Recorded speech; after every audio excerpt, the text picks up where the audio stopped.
À Bakodji-Koroni Golf, en commune 5 du district de Bamako, l'alimentation de Bina Boiré est frappée de plein fouet par les coupures.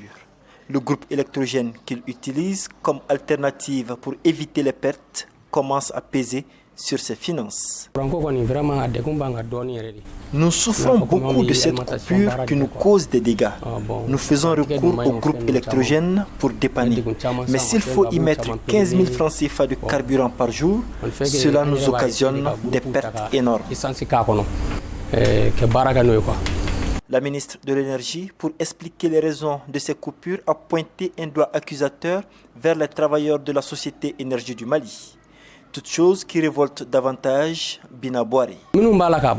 Si ceux qui font le travail ne sont pas à la hauteur, qu'ils soient remplacés. On vient d'apprendre aussi par la ministre qu'il y a du vol de carburant au moment où la population souffre de ces coupures. Si en plus du fait que l'on accuse le gouvernement, il y a aussi ces pratiques, ce n'est vraiment pas une bonne chose. Président de l'Association des professionnels de l'électricité au Mali, Garaba Diallo, estime plutôt que ces coupures sont dues aux travaux entrepris ces 2 dernières années. La réalité est que l'année 2022-2023 a été une année très dure pour le Mali côté énergétique. Aussi l'année des grands travaux pour l'EDM. Parce que de 2022 à 2023, il y a eu des travaux d'extension et beaucoup d'interconnexions. Donc tu sais que la réhabilitation d'un réseau est beaucoup compliquée que la nouvelle installation. Donc voilà tout ce qui pose un peu les coupures.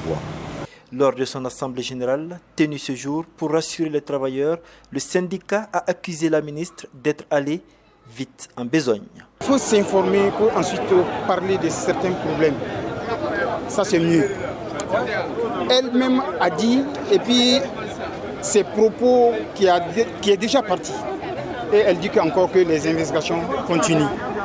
Avant le résultat des investigations, elle s'est déjà prononcée. En attendant l'amélioration promise par la ministre, nombreux sont les Bamakois qui broient du noir. Mohamed Danyoko pour VOA Afrique, Bamako.